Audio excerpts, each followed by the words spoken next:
This is ITTV. How about your ally in first responder mental health?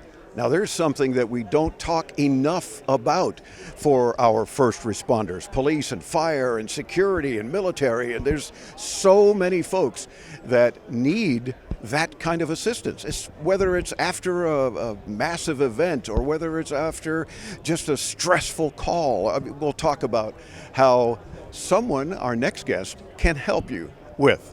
She is the CEO and founder of Alli Connect, Colleen Hilton. Colleen, welcome into tomorrow. How are you? Thank you so much, Dave. I appreciate the conversation. I'm great. Super excited to be here at IACP. Yes, and you're getting a lot of attention at your exhibit because, mind you, IACP, the Chiefs of Police conference here that we're broadcasting from this week, there are, 90% of the attendees are police officers or police admins or whatever. So that's why you're getting a lot of attention.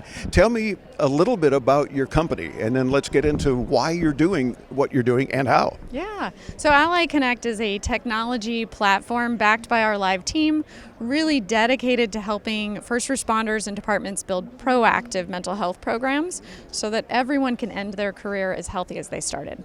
So it's really not just after some massive event or something that would be extra stressful, it's from the get-go. Learning how to deal with things, right? Absolutely. Day one. First responders are already incredibly resilient just to be in this role. If we can support them better from the very beginning, they can stay longer and they can have wonderful, flourishing careers. So that's what we're here to do. And that's awesome. Boy, I wish you were around when I was first on the department.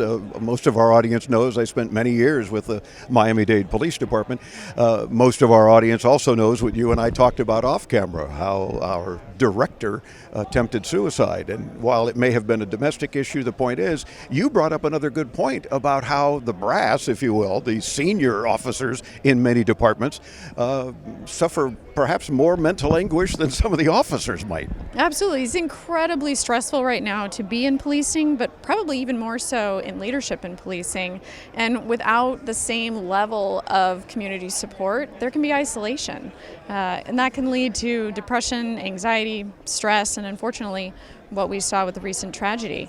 But I think we can do better, and I think we can get ahead of this. It just takes a paradigm shift that we're really at the beginning of, and I think that's part of why we're getting so much attention, is people really recognize the need to do things different and to get proactive around behavioral health and mental health. And you're a relatively young company, yet you're already working with many departments all around the country, and of course more to come, especially after a conference like this one. That's what I hope. The more departments we can work with, the bigger impact we can have.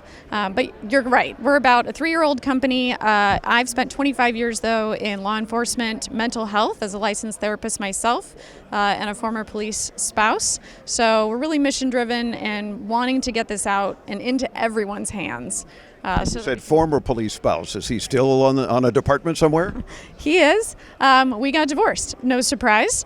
That happens a lot with police and fire. And, oh boy. It does. No shame, but gives me personally a very close connection to this mission. And I just really feel that we can do better with a proactive approach as opposed to just critical incident response. Yeah. As important as that is, I mean, we're not downplaying that because absolutely. It's necessary, but it's just one component of a 3-legged stool that we really need to build in every single department. Can you give us a couple of ideas, Colleen, about the proactive approach? I mean, where do you start? How do you, is it in the police academy even to say, now you are, taking a stressful job and learning to do it and so forth, but let's not forget how it can affect you. Yeah, we have already started. The conversation around mental health has been really gaining traction over the last several years, and that's absolutely where we need to be heading. But to your comment, education in recruit classes, just open culture and making it okay to ask for help, and then making it easy to find that help when somebody does raise their hand. And that does seem to be one of the major issues. It's like, no, I'm tough, I can handle this, and stuff happens, or other words that might be used off air. The fact is that something you're discovering, that so many people say, I got this, like just kind of blowing it off? They'll say that. I wouldn't call it blowing it off, though, honestly. I mean, first responders are incredibly strong individuals. So what might kind of cripple the average civilian they can handle that for maybe even years. But it means that when they really need help, it's that much more critical. So important. And I mean, we were talking just last night about some of the calls that I handled that were extra stressful and stuff. And people typically are like, oh, tell me more. I mean, my gosh, how did you deal with that? Well, if you learn proactively how to deal with that, it's not only making your life easier, but your family as well. Oh, absolutely. I mean, first responders, it's very much a family career.